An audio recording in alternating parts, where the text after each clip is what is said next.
Good day, ladies and gentlemen. My name is Frank Modo.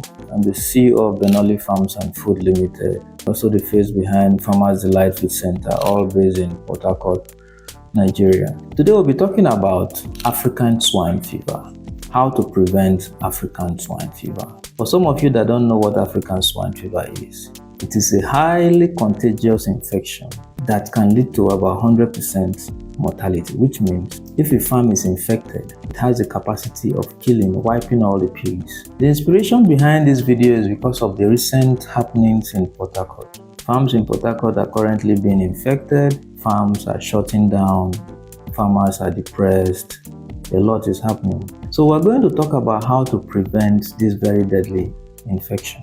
But before we talk about how to prevent it, we need to also understand how the thing spreads, how this infection spreads. African swine fever spread through direct and indirect contact. We're talking about prevention because there is no cure.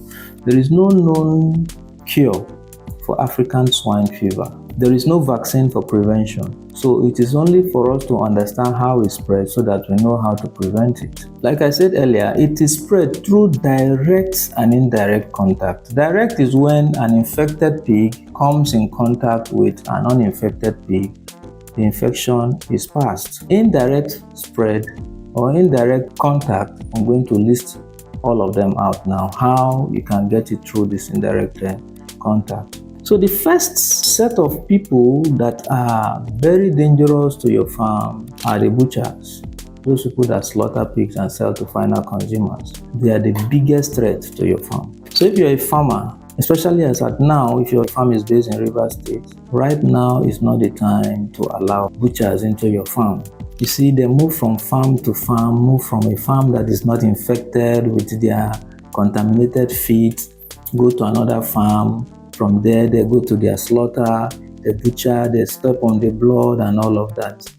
They're the biggest threat to you. So my advice, if your farm is not infected, please shut your farm. Don't allow anybody in because they are a threat to you. Now, the second one is your farm workers. Yes, your farm workers. You know, your farm workers, some of them, they work in 2 or 3 farms. They might not tell you. They go to this farm and work, clean, and then come to your farm and clean and go to the next farm and clean. They are a threat to you, all right? Some of them do it ignorantly. So this is the time to begin to educate them on the implications or the consequences of some of those their actions. Some of them might not be working in other farms, but they have other friends that are working in other farms. So after working in your farm, they just step to their friend's place, go there and relax, walk around the farm, and then come back to your farm. They put your farm at risk. So you have to educate them. Then the next one are visitors, maybe other farmers. They want to come and see how your farm is doing, to see if they can learn 1 or 2 things. Your farm is not a tourist center. It is not an entertainment center. So you have to shut it down, especially at this time. So the next one is the feed vendors. You see, sometimes you go to a vendor, you hear things like, bring bag for me. If you bring bag, I give you feed. If you don't bring bag, you pay for bag. If you see any vendor that is carrying such a practice, please advise that vendor that it is risky. An infected farm, they might come with bag from an infected farm, they use it, hand over to the vendor, and then the vendor uses it to package feed for you. Your farm is already contaminated, is infected. So that is another way. Then another one is through rodents and birds. Rodents like rats, you know, rats, especially in places where you have other farms. You see, rats can go to this farm, eat their food remnants, and then run into your own farm, and then put mouth in your own food. The farm can be infected through that. So you have to find a way to reduce or to eliminate rodents. Another one is birds. You see this white-necked raven, those birds, they go to farms a lot, especially farms that use blood, this cow blood. Once you have blood as one of your recipe for mixing food, they will come because they have very high affinity. They have high sense of smell for this thing. And they fly everywhere. Sometimes they go to slaughter, they perch, they go to infected farm perch, and then they come to your farm. So if you have the resources, please net your farm to prevent them from entering your pen area.